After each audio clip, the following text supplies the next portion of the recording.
In this lesson, we're going to continue painting our realistic skin for our Caucasian female by focusing on the ear. So let's go ahead and dive back in. So in the previous lesson, we started fleshing out the eyes. We started focusing on adding some detail into the eyes themselves, and as well as the skin around the eyes and the eyebrows. Now in the previous lesson, as we were wrapping up, I kind of noticed that her eyes were just a little bit offset, so I kind of tweaked those in between lessons. And we're going to continue fleshing these out as we move forward. But in this lesson, we're going to go ahead and shift gears and navigate over here to the screen left and work on this ear just a little bit. So with that said, let's go ahead and zoom in and just adjust our canvas accordingly, and we're still working in our skin blocking group on our detail layer. So the ear is basically a bunch of cartilage where light can really permeate and show a lot of blood inside the ear. If you've ever taken your hand and cupped it over a flashlight really tightly, you can see all that blood just from the light hitting your skin up close. Well, it's the same thing with the ear, except it's a lot easier for light to penetrate from a farther distance. The skin's a lot thinner, and depending on the lighting situation, sometime if you've got a strong backlight, you can really see all that red in the ears. And so we want to kind of give that illusion as we start to flesh out this ear. We want to kind of give that illusion of some subsurface scattering going on with the lighting on the ear. And when I say subsurface scattering, I mean that light is basically permeating the flesh. It's bouncing around underneath the surface of that skin and then being refracted or reflected back out. So we're going to basically be thinking about that as we flesh out the ear. Now, since we removed our line work, it's looking pretty rough, pretty soft. Again, our brush strokes are very, very evident. So we want to just kind of tighten up the form overall. So I went ahead and just grabbed already kind of a darker shadow tone down here at the bottom, kind of pulled in a little bit of red too.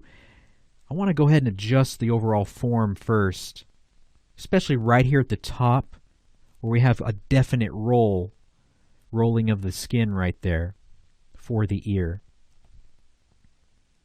So I'm just kind of adjusting my brush size. Ears can kind of be tricky and they can kind of be a pain sometimes, so I encourage you, if you're following along or if you're painting your own ears for your own project, look at photographs, look at your own ear in a mirror if you can, or have someone take a photograph of their ear or your ear, but definitely look at some reference material. And you'll find that it helps out quite a bit. And I still do that from time to time with ears, just depending on the overall position that I'm trying to paint them in. So don't shy away from that. So right now I'm just kind of trying to solidify the form, just make it look a lot more solid. It's looking pretty rough right now. So just brought in kind of some darker red in here. Just kind of fleshing out these shadows a little bit more. So that's already starting to feel much nicer than it did. And periodically, I like to come over to my layers panel and I'll just uncheck the visibility just to see how far we've come. Brought a little highlight over that shadow, which I did not intend to. Alrighty, I want to start bringing in some more pinks, some more reds. Again, we want to show that we've got a lot of blood in these ears. I'm just kind of starting to work that in, kind of trying to blend it in as I go. I'm trying to bring in some of these highlights as well. Might want to zoom out as I'm doing this. Sometimes you can get in the habit of being zoomed in too close. You kind of start working in a vacuum.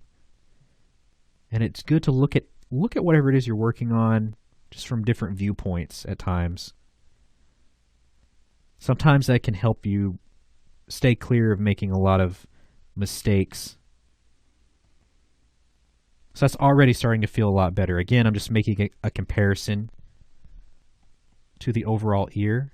And I'm just grabbing some more light red. And just kind of working that in, getting that into the ear. Trying to kind of blend that highlight into the ear.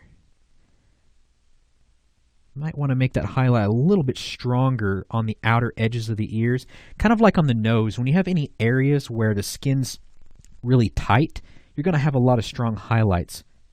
Now be careful about this, as I've mentioned probably in previous lesson, is we can easily slip into that mode where you want to add all these little peak highlights all over the place, and the next thing you know, your character looks like they went swimming, or they're sweating, or they're oily. So try to avoid that if you can. Sometimes you just got to rein yourself in, and believe me, I find myself doing that every now and then. Kind of bringing in a little bit of this green too. Again, I'm going to pull from the environment as well. Just trying to set everything in.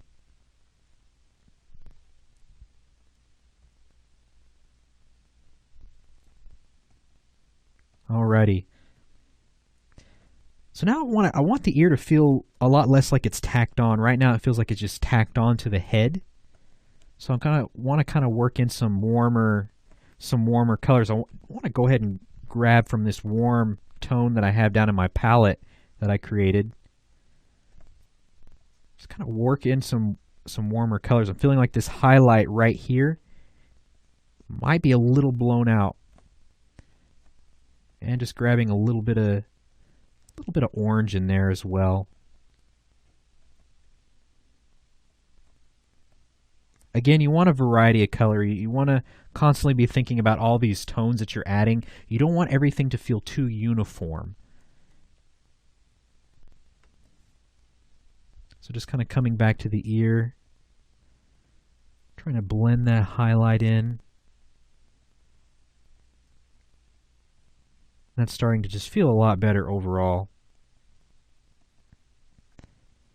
So I'm going to go ahead and zoom out. Let's go ahead and make another comparison one more time. And I think we're on the right track. I think we're starting to get our ear to the point where it's starting to feel like a living ear on a head. So we'll continue fleshing out the ear. In the next lesson, we're going to jump back over to the center of the face and start focusing on the nose and how we can introduce some additional colors into the highlights, the midtones, the shadows of the nose. So we'll see you in that lesson.